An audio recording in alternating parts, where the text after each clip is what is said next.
নমো ভগবতে বাসুদেবায়। আজকের বিষয়টি গুরুত্বপূর্ণ হতে চলেছে। মাসটি হচ্ছে মার্চ 2025, রাশি হচ্ছে বৃশ্চিক রাশি। বৃশ্চিক রাশি বা বৃশ্চিক লগ্নের জাতক জাতিকাদের ক্ষেত্রে মার্চ 2025-এ অর্থনৈতিক অবস্থা কিরূপ হতে চলেছে, শিক্ষা, স্বাস্থ্য, কর্ম, প্রেম, বিবাহ ও বিবাহিত জীবন নিয়ে আলোচনা করব। যেটুকু করব নিখুঁতভাবে করব, ধৈর্য সহকারে আপনারা ভিডিওটি দেখবেন। নমস্কার, আমার প্রিয় দর্শক বন্ধুকে আমার আন্তরিক অভিনন্দন, শুভেচ্ছা ও ভালোবাসা জানাই। আমি আশা করি অনাদির আদি গোবিন্দের অশেষ করুণায় আপনারা সকলেই কুশলে আছেন। আমি কারো ব্যক্তিগত জন্মছক বা ন্যাটাল চার্ট নিয়ে বিচার বিশ্লেষণ করছি না। ঠিক মার্চ 2025-এর গ্রহ সন্নিবেশের মাধ্যমে একটি ছক প্রস্তুত করে তার মাধ্যমে আমি বিচার এবং ফলাদেশ করব। সেটি হবে আপনাদের এ মাসের গাইডলাইন। এরপরে গ্রহ সন্নিবেশে যাওয়ার আগে বৃশ্চিক রাশিটি রাশিচক্রের অষ্টমতম রাশি। এই রাশির অধিপতি গ্রহ মঙ্গল। এই রাশিতে কোনো গ্রহ তুঙ্গস্থ হয় না। চন্দ্র এই রাশিতে নিচস্থ হয়, শুক্র এই রাশিতে দুর্বল হয়। এই রাশির ক্ষেত্রে বৃহস্পতি যেহেতু দ্বিতীয় ভাবের অধিপতি এবং পঞ্চম ভাবের অধিপতি হওয়ার কারণে শুভকারক গ্রহ, এবং চন্দ্র নবমপতি হওয়ার কারণে শুভকারক গ্রহ। আমি আচার্য কমল শাস্ত্রী প্রত্যেক বুধবার এবং শুক্রবার সন্ধ্যা 8:30 এই চ্যানেলেই লাইভ অনুষ্ঠান নিয়ে উপস্থিত হই। ঠিক ওই সময় আমাকে ফোন করলে আপনারা নিজেদের ভাগ্য বিষয়ে জানতে পারবেন। তাছাড়া বিভিন্ন ধরনের ভিডিও আপলোড করে থাকি, সেগুলি পাওয়ার জন্য আমার চ্যানেলটিকে সাবস্ক্রাইব করে বেল আইকনে ক্লিক করে রাখুন। যখনই আমি লাইভ অনুষ্ঠান বা যে কোনো ভিডিও আপলোড করব আপনাদের কাছে নোটিফিকেশন পৌঁছে যাবে। এরপরেই আমি চলে আসছি। দেখুন মার্চ 2025-এ গ্রহের সন্নিবেশ ঠিক এইরূপ। দেখুন মেষ রাশিতে কোনো গ্রহ অবস্থান করছে না। বৃষ রাশিতে বৃহস্পতি রোহিণী নক্ষত্রে অবস্থান করছে এবং মঙ্গল অবস্থান করছে মিথুন রাশিতে পুনর্বসু নক্ষত্রে। কেতু অবস্থান করছে ঠিক কন্যা রাশিতে উত্তর ফাল্গুনী নক্ষত্রে, এবং রবি এবং শনি এরা অবস্থান করছে ঠিক কুম্ভ রাশিতে। এবং রবি যেহেতু এইখানে শতবিশা নক্ষত্রে অবস্থান করছে, 5ই মার্চ রবি ঠিক পূর্ব ভাদ্রপদ নক্ষত্রে প্রবেশ করবে। পূর্ব ভাদ্রপদ নক্ষত্রের মাধ্যমে ঠিক কুম্ভ রাশি থেকে মীন রাশিতে প্রবেশ করবে। 18ই মার্চ রবি উত্তর ভাদ্রপদ নক্ষত্রে প্রবেশ করবে। এখানে শনি অবস্থান করছে। শনি পূর্ব ভাদ্রপদ নক্ষত্রে রয়েছে এবং শনি নিজের গৃহেই রয়েছে। শনিও কিন্তু এ মাসে রাশি পরিবর্তন করতে চলেছে। শনি ঠিক পূর্ব ভাদ্রপদ নক্ষত্রের মাধ্যমে 29শে মার্চ ঠিক মীন রাশিতে প্রবেশ করবে। বুধ, শুক্র এবং রাহু মীন রাশিতে অবস্থান করছে। বুধ পূর্ব ভাদ্রপদ নক্ষত্রে অবস্থান করছে। ঠিক 2 মার্চ বুধ উত্তর ভাদ্রপদ নক্ষত্রে প্রবেশ করবে। উত্তর ভাদ্রপদ নক্ষত্রেই 15ই মার্চ ঠিক বক্রতা আরম্ভ করবে এবং 8ই এপ্রিল পর্যন্ত বক্রতার মাধ্যমে অবস্থান করবে। শুক্র ঠিক এখানেই অবস্থান করছে। শুক্র উত্তর ভাদ্রপদ নক্ষত্রে রয়েছে এবং উত্তর ভাদ্রপদ নক্ষত্রেই 3 মার্চ ঠিক বক্রতা আরম্ভ করবে। 14ই এপ্রিল পর্যন্ত বক্রতার মাধ্যমে অবস্থান করবে এবং এখানেই রাহু অবস্থান করছে। রাহু উত্তর ভাদ্রপদ নক্ষত্রে অবস্থান করছে।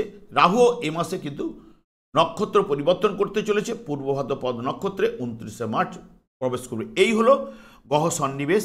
যেহেতু আজ আপনাদের ক্ষেত্রে বৃশ্চিক রাশি বা বৃশ্চিক লগ্ন নিয়েই আজকে আলোচনা করব। দেখুন এই হলো বৃশ্চিক রাশি বা বৃশ্চিক লগ্ন। বৃশ্চিক রাশির উপরে বৃহস্পতিরও দৃষ্টি রয়েছে, এখানে রাহুরও দৃষ্টি রয়েছে, শনিরও দৃষ্টি কিন্তু বৃশ্চিক রাশির উপরে রয়েছে এবং শনির দৃষ্টি পড়ার জন্য আপনাদের ক্ষেত্রে শনির ঢাইয়া চলছিল। এবং যেহেতু শনির ঢাইয়া চলছিল, এই মাসের ক্ষেত্রে শনির ঢাইয়ার ফলটা কিন্তু খুবই কম পাবেন বা সেই জায়গাটা থেকে আপনারা এখন থেকেই কিন্তু অলরেডি রিলিজ পেতে শুরু আপনাদের হবেই। যেহেতু বৃহস্পতি শুভকারক গ্রহ, আপনাদের ক্ষেত্রে বৃহস্পতির দৃষ্টি রাশিভাবে পড়ার মানে পজিটিভ রেজাল্ট আসবে এই কথা বলছে। রাহু বৃহস্পতিকে রিপ্রেজেন্ট করে পঞ্চমভাবে শুভভাবে গোচরে রয়েছে, কিন্তু রাহু পঞ্চমভাবে ঠিক গোচরে শুভফল প্রদান করতে পারে না। তবু যেহেতু রাহুরও দৃষ্টি রয়েছে পঞ্চম ভাবের উপরে এবং এখানে দৃষ্টি রয়েছে নবম ভাবের উপরেও দৃষ্টি রয়েছে রাহু। যেহেতু রাহু 3টে কোন ভাবকে পেয়েছে, তাহলে আপনাদের ক্ষেত্রে রাহু যদি জন্মছকে শুভ থাকলে এই সময় যেহেতু গোচর কালে 1, 5, 9 এই ত্রিভুজ যদি করেন ত্রিভুজ যুক্ত হবে, তাহলে এই শুভ ফল মানে কোন ভাবগুলোকে পাওয়ার মানে শুভ ফল প্রদান পাওয়া যাবে যাদের জন্মছকে রাহু শুভ থাকলে।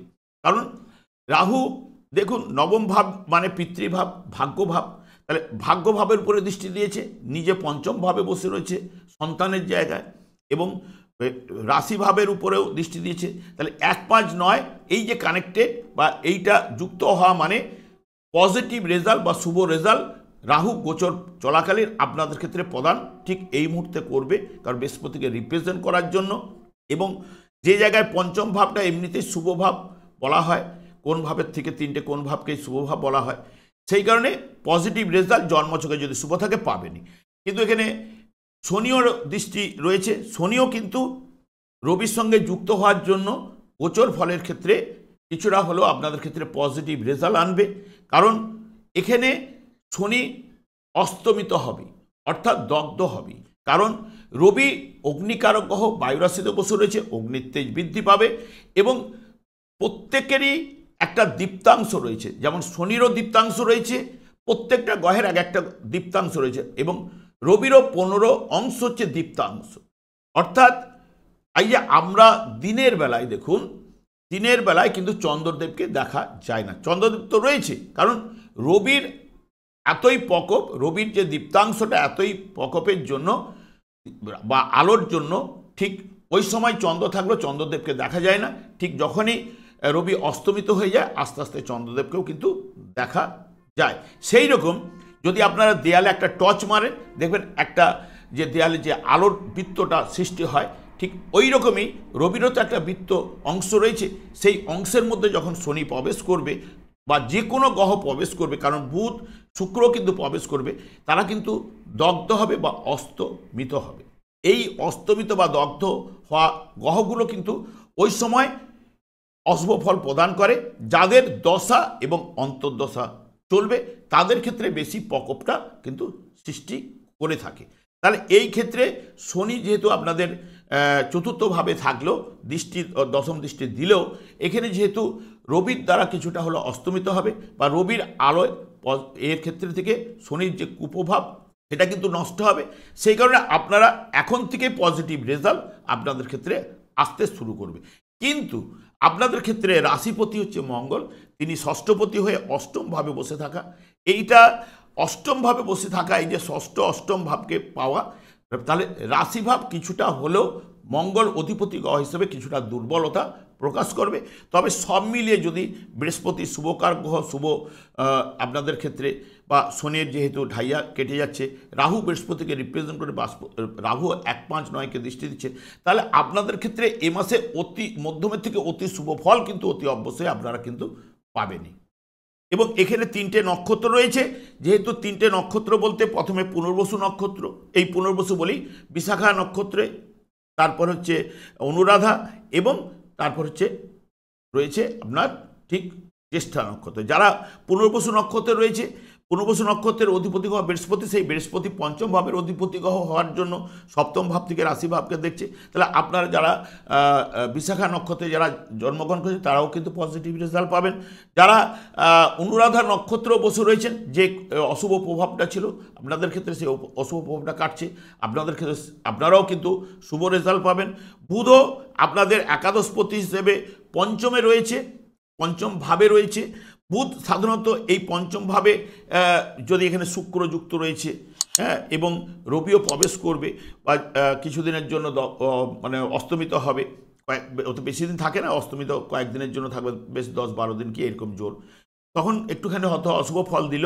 কিন্তু পঞ্চম ভাবটা হচ্ছে বুদ্ধিমত্তা, বুদ্ধির বিকাশ বা হায়ার এডুকেশন, যারা চিকিৎসা জগতে, এখানে বুধের সঙ্গে শুক্র যুক্ত রয়েছে, রাহু যেহেতু বৃহস্পতিকে রিপ্রেজেন্ট করছে, রাহু শনি নক্ষত্রে থাকলেও শনি হচ্ছে চতুর্থ ভাবের অবশ্য রয়েছে, সেই কারণে যারা চিকিৎসা শাস্ত্রে রয়েছে বা বিশেষ করে এদের শান্ত স্বভাবের একটু কিন্তু বুধ কিন্তু দেয় একাদশপতি হিসেবে, কিন্তু অষ্টমপতি তো মাঝে মধ্যে কিন্তু একটু বাধা বিপত্তি এগুলো কিন্তু দিতে পারে, কারণ মানসিক টেনশন বা অষ্টম ভাবের জন্য বা মানসিক চিন্তা এইগুলো কিন্তু নির্দেশ করবেই।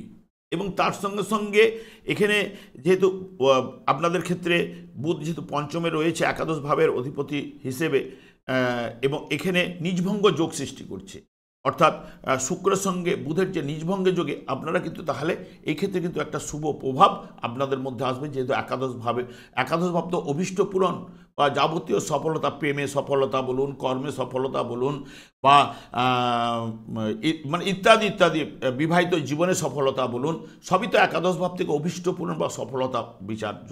হ্যাঁ, সেই কারণে এখান থেকে সফলতা আসবে নিজভঙ্গ যোগে, সেটা কিন্তু বলছে।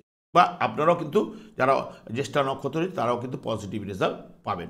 এবার আমি অর্থের জায়গায় চলে যাচ্ছি, দ্বিতীয় ভাব। প্রথমে দ্বিতীয় ভাব নিয়ে আলোচনা করি। দ্বিতীয় ভাবে এখানে মঙ্গলেরও দৃষ্টি রয়েছে অষ্টম ভাবে বসে, তাহলে অষ্টম ভাবে ষষ্ঠপতি হিসেবে সময়ের বিনিময়ে রোজগার দিলে অনেক সময় অষ্টম ভাবের জন্য নানান দিক দিয়ে অর্থটাকে বের করে দিতে পারে। বা অষ্টম ভাব হচ্ছে অপ্রত্যাশিত অর্থ বা মৃত ব্যক্তির সম্পত্তি বোঝায়, এবং সেখান থেকে একাদশ ভাবের উপরে দৃষ্টি দিয়েছে, হয়তো ফাটকা, লটারি বা এই থেকে হঠাৎ অর্থ লাভের জায়গাটা আনতে পারে। আবার কিন্তু অষ্টমে মঙ্গল থাকার জন্য পারিবারিক কিছুটা সমস্যা বা আর্থিক ব্যয়টাও কিন্তু করিয়ে দিতে পারে, কারণ কথাবার্তার জায়গাটাকে খুবই মঙ্গল যে রেগে গেলে হয়তো, কারণ রাশিপতি তো একটুখানি হুট করে চটকা রাগি, মানে এটা বৃশ্চিক রাশি যেটা জানেন বিছা, তাহলে চটকা রাগি, এবার চটকা রাগির জন্য হয়তো মুখ দিয়ে এমনই কথাগুলো বেরিয়ে পড়লো, সেটা কিন্তু চামড়ায় না লাগিয়ে হারিয়ে লেগে যেতে পারে। এবং যেহেতু পরিবার সংক্রান্ত দ্বিতীয় ভাব হচ্ছে একটা টোটাল পরিবার, এখানে সম্পদ, লাভ, ক্ষতি, অনেক সময় অষ্টমভাবে বসে থাকার জন্য ব্যয় করে দিতে পারে, ক্ষতি করে দিতে পারে, লস করিয়ে দিতে পারে, এবং এইগুলো দৃষ্টিশক্তি, চোখের সমস্যা আনতে পারে, কারণ মঙ্গল চোখের সমস্যা দিতেও পারে এখানে। এইগুলো দ্বিতীয় ভাব, মুখমণ্ডল অঞ্চলে কোনো সমস্যা, দাঁতের সমস্যা, এগুলো কিন্তু দিতে পারে। যেহেতু বৃহস্পতি ওখানে রাশিভাবকে দেখছে, তবে সেটা সাপোর্টিং করবে পজিটিভ, বৃহস্পতি যেহেতু দ্বিতীয় ভাবের অধিপতি গ্রহ, এবং সেই কারণে এই জায়গাটা পজিটিভ রেজাল্ট, অর্থের জায়গাটা আসবে, সময়ের বিনিময়ে, ব্যবসা বাণিজ্যের বিনিময়ে এটা আসবে। এবং পঞ্চম ভাবে বসে রয়েছে রাহু, সেও কিন্তু এখানে দ্বিতীয় ভাবের নির্দেশক হয়ে বসে রয়েছে। রাহু উত্তর ভাদ্রপদ নক্ষত্রে বসে রয়েছে, এখানেও সেটাও কিন্তু বলছে হয়তো লটারি, ফাটকা, এখান থেকেও কিছু না কিছু আসার সম্ভাবনা দিতে পারে, কারণ যেহেতু অষ্টমভাবে বসে রয়েছে, একাদশ ভাবের উপরে দৃষ্টি রয়েছে, এবং মঙ্গল বৃহস্পতির নক্ষত্রেও কিন্তু বসে রয়েছে, তাহলে বৃহস্পতি পঞ্চম ভাবের অধিপতি গ্রহ, তাহলে এখানে 2, 5, 8, 11কে পেয়েছে, তার সঙ্গে সঙ্গে তৃতীয় ভাবকে পেয়েছে, পঞ্চমের একাদশ হচ্ছে, তৃতীয় ভাব যুক্ত হচ্ছে, তাহলে এখান থেকে যে আসবে এইটা কিন্তু বলছে। এবং মঙ্গল যেহেতু পঞ্চম ভাবের সঙ্গে কানেক্টেড করছে, বা শুক্র ওখানে বসে নিজভঙ্গ যোগ সৃষ্টি করলে প্রথমের দিকে পজিটিভ রেজাল্ট পেলেও রবি 15 তারিখে প্রবেশ করার সঙ্গে সঙ্গে 17-18 তারিখের পরে একটু দগ্ধ হবে। এবার শুক্র ওখানে একাই মেয়ে ছেলে অবস্থান করবে, এবং সপ্তমপতি হিসেবে আপনাদের ক্ষেত্রে, এবং দ্বাদশপতি, যারা অবৈধ প্রেম বা অবৈধ কাজকর্মের সঙ্গে যুক্ত হবে তাদের ক্ষেত্রে কিন্তু প্রবলেমিটি দিতে পারে, কারণ অস্তমিত হয়ে যাবে, এবং তাদের দশা এবং অন্তর্দশা চললে, যেমন শুক্রের দশা বা বুধের অন্তর্দশা, বুধের দশা, শুক্রের অন্তর্দশা, রাহুর দশা, শুক্রের অন্তর্দশা, এই যে এইগুলোর মধ্যে যদি এখানে পঞ্চমভাবে যেগুলো গ্রহগুলো বসবে তাদের দশা অন্তর্দশা যেগুলোই চলবে, হয়তো সেই সময় আপনাকে বদনাম বা জায়গাটা কিন্তু আনতে পারে, আর্থিক লসও ঘটাতে পারে, কারণ রাহু দ্বিতীয়ভাবে নির্দেশক হয়ে আছে, এবং অষ্টম ভাব থেকে বসেও সেও কিন্তু ফাটকা লটারি দিতে চাইছে, এবং লসও কিন্তু করাতে পারে যদি আপনার জন্মছক, মেন কথা বলবে জন্মছকে যদি শুভ থাকলে তবেই আপনারা শুভ ফল পাবেন, যদি অশুভ থাকলে তাহলে নেগেটিভিটি, অশুভ প্রভাব কিন্তু এই যে বদনাম হয়ে যাওয়া, মেয়ে ঘটিত ব্যাপারে জড়িয়ে, বা ছেলেরা মেয়ে ঘটিত বা মেয়েরাও কিন্তু ছেলের ব্যাপারে জড়িয়ে তারাও কিন্তু বদনাম হতে পারে। এই জায়গাটা থেকে একটু সাবধানতা অবলম্বন, এবং পঞ্চম ভাবের উপরে ঠিক 29শে মার্চে ওখানে থেকেই কিন্তু একটা কালসর্প যোগ সৃষ্টি হবে। এবার যারা গর্ভবতী মেয়েরা রয়েছেন বা মায়েরা রয়েছেন তাদের ক্ষেত্রে কিন্তু একটু সতর্কতা অবলম্বন অতি অবশ্যই করতে হবে, কারণ ওখানেও কিন্তু বুধ, শুক্র, রাহু একসঙ্গে বসে রয়েছে, শনিও প্রবেশ করবে, রবিও প্রবেশ করবে, একটা জলের মধ্যে একটা জলরাশি ফলদান করার ক্ষমতা রয়েছে, অগ্নি যখন প্রবেশ করবে জলটা কিন্তু একটা বাষ্পায়িত হবে, তাহলে যে কোনো জায়গা থেকে আপনাদের সমস্যা কিন্তু আসতে পারে, আপনারা ডাক্তারের পরামর্শ নিয়ে রাখবেন, এবং কাজকর্ম বাড়িতে যেটুকু করবেন খুব ধীরে সুস্থে এবং সতর্কতা অবলম্বন করে করবেন, না করলে আপনাদের ক্ষেত্রেই কিন্তু ভালো এটা, কারণ পঞ্চম ভাব যেরকম যদি শুভ থাকলে, কারণ শুভ পজিটিভ রেজাল্ট, কারণ এতগুলো গ্রহ এক জায়গায় বসে যাওয়া, দেখবেন একজন একটা জায়গায় 5 জন বসে যদি সবাই কথা বলে, কে কোনটা কথা বলছে সেটা কিন্তু বোঝা যায় না। এখানে ফল দিতে গিয়ে কেউ নেগেটিভ ফলও দিতে পারে, তার যার দশা অন্তর্দশা চলবে, কারণ তারাই তো ফলটা পাবে। কারণ দশা অন্তর্দশা পারমিট করতে হবে গ্রহর আপনাদের কি অবস্থায় রয়েছে, সেই অনুযায়ী আপনারা ফলটা পাবেন। এখানে তো আমি কারো ব্যক্তিগত চার বিচার করছি না। তাহলে ব্যক্তিগত হলে বলে দেব দাদা এই সময় আপনার কোনো বিপদ হবে না, বা এই সময় আপনার বিপদ হতে পারে, এই জায়গাটা বলা যেত। তাই এখানে কিন্তু বলা যাবে না। এবার আমি আর বেশি দীর্ঘায়িত করছি না, পঞ্চম ভাবটা নিয়ে পুরো মাত্রায় আলোচনা করে দিয়েছি পঞ্চম ভাবটা, আর পঞ্চম ভাব পরে আলোচনা করব না। দ্বিতীয় ভাব অর্থের জায়গাটা বলে যাচ্ছে যে লটারি ফাটকা এইখান থেকে অর্থ আসবে, গান বাজনা, যেহেতু শুক্র ওখানে রয়েছে, গান বাজনা থেকে অর্থ আসতে পারে, বা ক্রিয়েটিভ লাইন, কারণ সাধারণত শুক্র কুশলী করে, বিদ্যান করে এখানে জায়গাটায়, খুব গান বাজনা যারা করছেন তাদের ক্ষেত্রে পজিটিভ রেজাল্ট। যদি শুক্র যদি জন্মছকে ভালো থাকে, এখন তুঙ্গস্থ স্থান দিয়ে পাস করছে এবং বুধের সঙ্গে যুক্ত হচ্ছে, একাদশ ভাবের অধিপতির সঙ্গে যুক্ত হচ্ছে, অলরেডি যারা নাচ করে অষ্টম ভাব যুক্ত হচ্ছে, তা যারা নাচ গান বাজনা ক্রিয়েটিভ লাইনে আছেন তাদের ক্ষেত্রে পজিটিভ রেজাল্ট আসার সম্ভাবনা দেবে। এবার দ্বিতীয় ভাবের পরে তৃতীয় ভাবে চলে এসে, তৃতীয় ভাবে কিন্তু মঙ্গলের দৃষ্টি রয়েছে, এমনিতেই নিজে ভাতৃকারক গ্রহ এবং যাবতীয় যোগাযোগ বৃদ্ধি ইন্ডিকেট করে, বা পঞ্চমের একাদশ ভাবকে নির্দেশ করে। সেই কারণে মঙ্গল ভাতৃকারক গ্রহ অষ্টমে বসে রয়েছে, মাঝে মধ্যে হয়তো টুকটাক ঝঞ্ঝট ঝামেলা, ভাইয়ের সঙ্গে মনোমালিন্য এগুলো দিতে পারে, তো বড় ধরনের কিছু সম্ভাবনা নেই। এবং তৃতীয় ভাবের অধিপতি গ্রহ চতুর্থ ভাবে রয়েছে শনিদেব। এবার শনি নিজের গৃহে চতুর্থভাবে হয়তো গোচর ফলে সেরকম শুভ ফল প্রদান করতে পারে না, কিন্তু নিজের গৃহেতে যখন পাস করছে বা নিজের গৃহে অবস্থান করছে, তাহলে কিন্তু ভাই এদের সঙ্গে, ভাই একটা বাড়ি বা পরিবেশের সঙ্গে মিশবে। চতুর্থভাবে হচ্ছে গৃহ সম্পত্তি ইত্যাদি, পড়াশোনা এডুকেশন এগুলো বিচার্য। তাহলে এই জায়গা থেকে পজিটিভ রেজাল্ট কিন্তু আনবে। শনিদেব চতুর্থভাবে যেহেতু তৃতীয় ভাবের অধিপতি রয়েছে, তা ভাইয়ের সঙ্গে মতের মিল মনের মিল এগুলো দেবে। এখানে যেহেতু যে রবি শনি এখানে গোচর ফলের ক্ষেত্রে বিষযোগ হবে না, কিন্তু এখানে রবি প্রবেশ করলে এখানে শনি যেহেতু অবস্থান করছে দশম ভাবের সঙ্গে নির্দেশক হয়ে যাচ্ছে, তাহলে এখানে সাধারণত শনি এই জায়গায় থাকলে বা দশম ভাবের সঙ্গে যা এখানে ষষ্ঠ ভাব যুক্ত হলেও 2 এবং যেটা নির্দেশ করছে শনির মাধ্যমে ব্যবসা কিন্তু বেশি ইন্ডিকেট করায় বা প্রাইভেট জব ইন্ডিকেট করায় কিন্তু, এবং দশম ভাবের সঙ্গে যুক্ত রয়েছে। এবার যারা টেকনিক্যাল লাইনে পড়াশোনা করছেন, সবথেকে বিশেষ করে যেহেতু এখানে মঙ্গল অষ্টমভাবে বুধ যুক্ত হয়ে বসে রয়েছে, তাহলে এখানে টেকনিক্যাল লাইনটা বেশি ইন্ডিকেট করে। সবথেকে বিশেষ করে বুধ শুক্র একদম পঞ্চমভাবে বসে থাকার জন্য রসায়ন বিদ্যা বা পদার্থবিদ্যা, গণিত শাস্ত্রে এইগুলোতে পজিটিভ মানে জায়গাটা নিয়ে আসে। চিকিৎসা জগৎটাকেও অনেক সময় দেখে, কারণ শনি রবি এই জায়গায় চতুর্থভাবে রয়েছে, রবি যুক্ত আছে, যারা দন্ত চিকিৎসক বা হাড়ের এদের এইসব এডুকেশনের জায়গাগুলোতে আনার চেষ্টা করবে, বিশেষ করে পজিটিভ রেজাল্ট আনবে। এবং যেহেতু চতুর্থভাবে শনি থাকলে মায়ের সঙ্গে একটুখানি আন্ডারস্ট্যান্ডিং ভুল বুঝাবুঝিগুলো দিয়ে থাকে, কারণ চন্দ্র আপনাদের যেহেতু রাশিভাবেই রয়েছে, এতদিন ছিল, মাকেও একটুখানি শারীরিক টুকটাক ট্রাভেল ভোগ করিয়েছে, কিন্তু পুরো মাত্রায় যে সুখ আনতে পারে, যেহেতু নিজের গৃহে রয়েছে বলে কিছুটা সুখ প্রদান করবে, কিন্তু পুরো মাত্রায় সুখ কিন্তু প্রদান করতে পারে না চতুর্থভাবে থাকলে। গোচরে যখন শনি প্রবেশ করে নিজের গৃহে থাকার জন্য কিছুটা পজিটিভ রেজাল্ট এখন এই মাসের ক্ষেত্রে পজিটিভ রেজাল্ট কিন্তু ভালো রয়েছে, যেহেতু রবির সঙ্গে শনি যুক্ত হওয়ার কারণে।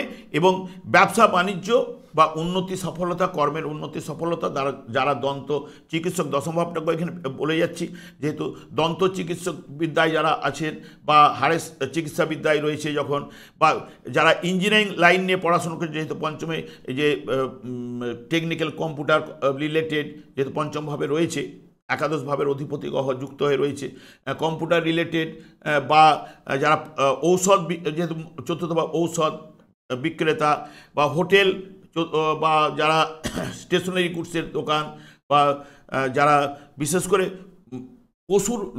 পশুর লোমটা এই শিল্পে কিন্তু ব্যবসা দেবে। এবং তার সঙ্গে রবি চতুর্থভাবে গেছে, কৃষিজাত দ্রব্য, কীটনাশক দ্রব্য এইগুলোর উপর ব্যবসা বাণিজ্য এগুলো কিন্তু ভালো হবে এই মাসের ক্ষেত্রে, সেটা কিন্তু বলছে। এবং যেহেতু মঙ্গলও রয়েছে, মঙ্গল এ অধিপতি তারও ফলদান করার ক্ষমতা রয়েছে। তামা বা পুলিশের উপরে যারা জায়গাটা আনতে পারে, অনেকের ক্ষেত্রে অষ্টমভাবে গোচরে এখন রয়েছে, ওখানে থাকবে না, ওখান থেকে চলে আসবে।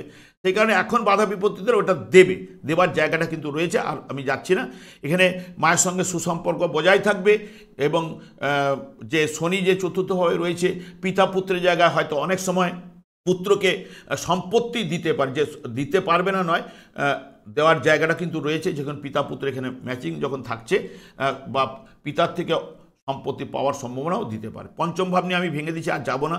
ষষ্ঠপতি অষ্টমে থাকলে সাধারণত ষষ্ঠ অষ্টম দুটো ভাবকে পেলে শারীরিক দুর্বলতা বা শারীরিক দিক দিয়ে কোনো না কোনো সমস্যা আনে, এটুকু বলতে পারি। তবে যার নক্ষত্রে বসে রয়েছে মঙ্গল, বৃহস্পতি নক্ষত্রে রয়েছে, সেই বৃহস্পতি দেখুন অষ্টমে দ্বাদশ ভাবকে পেয়েছে এবং ঠিক সপ্তম ভাবকে পেয়েছে, সপ্তমের দ্বাদশ ভাব আবার ষষ্ঠ ভাবকে পেয়েছে, ষষ্ঠের দ্বাদশ ভাব আবার পঞ্চম ভাবকে পেয়েছে। তাহলে যে শারীরিক দিক দিয়ে যে একদম মারাত্মক আকার নেবে সেটা কিন্তু বলছে না। এবং সবথেকে বিশেষ করে আবার অষ্টমপতি পঞ্চম ভাবে রয়েছে, একাদশ ভাবকে দেখছে। তাহলে যে বাধা বিপত্তিটা হয়তো যখনই ডিস্টার্বটা চলবে, দশা অন্তর্দশায় যখন চলবে তখন তাদের ক্ষেত্রে ডিস্টার্বটা দেবে, অন্যান্যদের ক্ষেত্রে অতটা ডিস্টার্ব কিন্তু নাও আনতে পারে, এইটুকু আপনাকে বলতে পারি। বা যেখানে রোগ দিলে সাধারণত এখানে শুক্রযুক্ত আছে, মূত্রাশয়ের অনেক সময় রোগটা কিন্তু নিয়ে আসে এবং হাই প্রেশার, যেহেতু মঙ্গল অগ্নিকারক, হাই প্রেশার জাতীয় এইগুলোতে ভোগাতে পারে। তারপরে সবথেকে বিশেষ করে চোখের রোগটা মঙ্গল এখানে দ্বিতীয় ভাবকে দেখছে, চোখের রোগটাকেও নিয়ে আসতে পারে, মাথার উপরে কোনো সমস্যা আনতে পারে, বা গ্যাসের প্রবলেমও আনতে পারে। এইগুলো ভোগাবার জায়গা কিন্তু রয়েছে, বেশি বড় ধরনের কিন্তু নিয়ে যাবে না, কারণ প্রত্যেকের দ্বাদশ ভাবটা কিন্তু কানেক্টেড করে পঞ্চম ভাবের সঙ্গে যুক্ত রয়েছে, কারণ মঙ্গল ওখানে বসলো একাদশ ভাবের উপরে দৃষ্টি রয়েছে। কারণ বৃহস্পতি নক্ষত্র সেও পঞ্চম, তাহলে রিলিজ দেবে, রিলিজ পাবেন, এটা বলে যাচ্ছে। আর যাচ্ছি না দীর্ঘায়িত। সপ্তম ভাবে বৃহস্পতি যেহেতু গোচরে রয়েছে, বিয়ের জায়গাটা প্রশমিত করে বৃহস্পতি। হয়তো এখানে কি হচ্ছে, মেনলি সুন্দরী, ভাগ্যবতী বা গুণবতী স্ত্রী কিন্তু আনায়। এখানে চন্দ্রের নক্ষত্রে রয়েছে, চন্দ্র কিন্তু নবমপতি, চন্দ্র আপনাদের ক্ষেত্রে শুভ এবং ভাগ্যপতি আপনাদের ঘরে। এই জায়গাটাতে যেহেতু চন্দ্র নিচস্থ থাকে বলে সেই কারণে কিছুটা মায়ের সঙ্গে বনিবনা বা বাবার সঙ্গে মতের মিল, মনের মিল কিন্তু দেয়। বা এটা যেহেতু নবমপতি যেহেতু এখন এখানে রয়েছে, তাহলে ভাগ্য উন্নতি, ভাগ্যের সাপোর্ট এগুলো পাবে। বৃহস্পতি যেহেতু লগ্ন ভাবকে দেখছে, নবম ভাবের সঙ্গে যুক্ত রয়েছে, তাহলে এখানে পজিটিভ রেজাল্ট বৃহস্পতি দিতে চাইছে, বা গুণবতী স্ত্রী বলুন বা যে কোনো। কিন্তু বৃহস্পতি কিন্তু একটা মাথায় রাখবেন, একদম কিন্তু এখানে পৃথ্বী রাশিতে যেহেতু বসে রয়েছে, ফলদানের ক্ষেত্রে কিছুটা হলো নিষ্ক্রিয় কিন্তু থাকে, এটা আমি বলতে পারি। কারণ সেই মতো স্ট্রং ফল কিন্তু প্রদান করতে পারে না। তাহলে প্রদান করলে শনিরও দৃষ্টি পড়েছিল আপনাদের রাশি ভাবের উপর বা লগ্ন ভাবের উপর, বৃহস্পতি ধরে 1 বছর ধরে পড়েছে, তাহলে তো অনেকটাই পজিটিভ রেজাল্ট পেতেন, কিন্তু পেয়েছেন কিছুটা নিষ্ক্রিয়ভাবে ওখানে প্রদান করে। তবে নবম ভাবের সঙ্গে বৃহস্পতি যুক্ত রয়েছে, একাদশ ভাবের উপরে দৃষ্টি রয়েছে, রাশি ভাবের উপর, দ্বিতীয় ভাবের উপর, পঞ্চম ভাবের উপর। এখানে যেটা বৃহস্পতি আপনাদের ক্ষেত্রে জন্মছকে শুভ থাকলে গোচরে এখন ওই জায়গায় গেলে নিষ্ক্রিয় থাকলো, কিন্তু কিছুটা হলো ফল, শুভ ফল অন্যান্য জায়গার উপরে পাবেন। এই জায়গাটায় নিষ্ক্রিয় থাকলেও এখানে একাদশ ভাবের উপরে দৃষ্টি দিচ্ছে, এই সময় তাহলে সফলতা, অভিষ্ট পূরণ এগুলো কিন্তু নিয়ে আসবে। তার সঙ্গে সঙ্গে অর্থের প্রতি হিসেবে অর্থের জায়গাটা বাড়াবার চেষ্টা করবেই। পঞ্চমপতি প্রেম প্রীতি বা প্রেম থেকে বিয়ের জায়গা এগুলো নিয়ে যেতে পারে, কিন্তু শুক্র বিয়ের কারক গ্রহ রাহুর দ্বারা কিন্তু পীড়িত হচ্ছে, রবিও কিন্তু ওখানে যাচ্ছে, কিছুটা কিন্তু বদনাম দিতে পারে, সেটা কিন্তু মাথায় রাখবেন। তবে কিন্তু ভাগ্য পজিটিভ রেজাল্ট হবে, কারণ নবমের একাদশ ভাবকে সপ্তম ভাব পেয়েছে, সপ্তমের একাদশ পঞ্চম ভাবকে পেয়েছে, এগুলো মানে এবং তার একাদশ ভাব তৃতীয় ভাবের সঙ্গে সব বৃহস্পতিগুলো কিন্তু একাদশ ভাবগুলোকে তার অপোজিট অ্যাঙ্গেলগুলোকে পেয়েছে। বৃহস্পতি এখানে শুভ ফল প্রদান করতে পারে এবং প্রদান করবে, এখন থেকেই প্রদান করবে। যাদের জন্মছকে দেখবেন বৃহস্পতির দশা অন্তর্দশা যদি চলে এবং শুভ যদি থাকে, তারা অতি অবশ্যই কিন্তু পজিটিভ রেজাল্ট পাবেন। এরপরে অষ্টম ভাব নিয়ে তো আমি আলোচনা করেছি, আগ করবো না। কর্মভাব, অষ্টম ভাবে ফাটকা লটারি, এইখান থেকে অর্থ আসবে, মঙ্গল দিতে চাইছে, এগুলো বলছে। অষ্টম ভাবে যেহেতু এখানে দিতে পারে মৃগশিরা নক্ষত্রে এখানে রয়েছে, মৃগশিরা নক্ষত্র মঙ্গল বৃহস্পতির নক্ষত্রে, পুনর্বসু নক্ষত্র, এইটা দিতে পারে। ঠিক এই জায়গায় থাকছে আপনার দ্বাদশভাবে দেবে না, এটা অষ্টম ভাব দ্বিতীয়ভাবে এই জায়গাটায় হয়তো বৃহস্পতির নক্ষত্রে দিতে পারে, এইটুকু বলতে পারি। এইগুলো কটা আমি এগুলো করিনি, আপনারা কিন্তু একটু দেখে নেবেন, প্রাপ্তি যোগ রয়েছে। নবম ভাব নিয়ে, নবম পতি যেহেতু সপ্তম ভাবে রয়েছে এবং একাদশ ভাবের উপর দৃষ্টি রয়েছে, বাবার সঙ্গে ভাগ্য উন্নতি, পজিটিভ রেজাল্ট বা বিয়ের পরে ভাগ্য উন্নতি ঘটবে, এটা কিন্তু বলছে।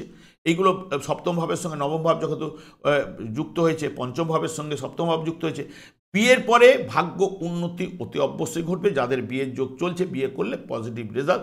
তবে আমি বলবো যে এই কয়েকটা দিন যতই নিজভঙ্গ শুভ ফল প্রদান করার জায়গাটা দিলেও, যখন শুক্র কিন্তু অস্তমিত হবেই, সেই কারণে যদি মনে করেন আবার বক্রতা আরম্ভ করছে, যদি আপনারা এপ্রিলের ঠিক 14 তারিখের পরে বিয়েটা করেন, সেই জায়গাটা আরও পজিটিভ রেজাল্ট আপনাদের ক্ষেত্রে আসবে। আর দশম ভাব নিয়েও আলোচনা করেছি। ইঞ্জিনিয়ারিং, হোটেল ব্যবসা বা যারা রেস্টুরেন্ট করে বসে রয়েছেন, এগুলো দিতে পারে পুলিশ, তামা, দন্ত চিকিৎসক বা হাড়ের সমস্যায় যারা রয়েছেন, তাদের এই জায়গাগুলো এখন ভালো যাবে। যারা শুক্র এখানে নির্দেশ করছে মোটর গাড়ি বা যারা যানবাহনের ব্যবসা করছেন, তাদের ক্ষেত্রে পজিটিভ।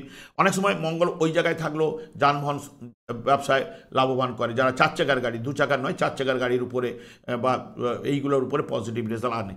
তা এবার চলে যাচ্ছে একদম একাদশভাবে কেতু রয়েছে। কেতু একাদশভাবে থাকলেও দশম ভাবের সঙ্গে যুক্ত রয়েছে। কেতু একাদশভাবে কিন্তু এখানে শুভ ফল প্রদান করবে গোচর চলাকালীন। এটা গোচরে যেহেতু রয়েছে, একাদশভাবে শুভ ফল প্রদান করবে, সফলতা আনবে এবং আধ্যাত্মিক কারকগ্রহ এবং আধ্যাত্মিক দিকে মন যাবে অনেকের ক্ষেত্রে, এইটা বলছে। এবং দ্বাদশ ভাব নিয়ে, দ্বাদশ ভাবের অধিপতি গ্রহ পঞ্চম ভাবে যেহেতু বসে রয়েছে, এখানে দ্বাদশ ভাব যেহেতু পঞ্চম ভাবের সঙ্গে যুক্ত রয়েছে, তাদের ক্ষেত্রে আধ্যাত্মিক দিক দিয়ে মানসিকতা এই যাবে, এটা কিন্তু বলে যাচ্ছে। আমি আর দীর্ঘায়িত করছি না, একটা কথাই যাওয়ার সময় বলে যাই যে আপনাদের এই মাস থেকেই কিন্তু, এখন থেকেই কিন্তু পজিটিভ রেজাল্ট আসতে শুরু করবে। যাদের দশা, অন্তর্দশা শুভ চলবে এবং এই গোচর ফলের সঙ্গে বা তাদের দশা যদি এখানে ম্যাচিং করে, তাহলে অলরেডি যে যে গ্রহগুলো যেখান দিয়ে পাস করছে, শুভ রেজাল্ট কিন্তু এনে দেবে। আমি যাওয়ার আগে একটা কথাই বলে যাই, যেহেতু শনি আপনাদের তৃতীয় পতি, চতুর্থ পতি, শনিদেবকে সন্তুষ্ট রাখার চেষ্টা করুন, কারণ শনি একমাত্রই কর্মফলদাতা। এবার শনি একমাত্র সন্তুষ্ট হন কৃষ্ণ নামে, তাই কৃষ্ণ নাম ছাড়া উনি কিছু বোঝেন না। আপনারা কৃষ্ণ নাম জপ করুন, যেটা শ্রীচৈতন্য মহাপ্রভু গোলক বৃন্দাবন থেকে জীবেদের উদ্ধার করার জন্য পদার্পণ করে গেছেন। এটা করলে আপনাদের সংসারে সুখ, শান্তি, আনন্দ বাতাবরণ কিন্তু বইবেই, এটা আমি বলতে পারি। আজকে সঙ্গে সঙ্গে না ফল পেলেও 1-2 বছর পরে হলেও অনেকের ক্ষেত্রে পজিটিভ রেজাল্ট আনবে। আমি আচার্য কমলশাস্ত্রী প্রত্যেক বুধবার, শুক্রবার এই চ্যানেলে লাইভ অনুষ্ঠান নিয়ে উপস্থিত, ঠিক ওই সময় আমাকে ফোন করলে আপনারা নিজেদের ভাগ্য বিষয়ে জানতে পারবেন। তাছাড়া বিভিন্ন ধরনের ভিডিও আপলোড করে থাকি, সেগুলি পাওয়ার জন্য আমার চ্যানেলকে সাবস্ক্রাইব করে বেল আইকনে ক্লিক করে রাখুন। যখন আমি লাইভ অনুষ্ঠান বা যে কোনো ভিডিও আপলোড করবো, আপনাদের নোটিফিকেশন পৌঁছে যাবে। আমি অনাদিরাদি গোবিন্দের কাছে প্রার্থনা করি আপনারা ভালো থাকুন, সুস্থ থাকুন, আনন্দ থাকুন। আজ এই পর্যন্ত, পরের ভিডিওতে দেখা হচ্ছে। নমস্কার।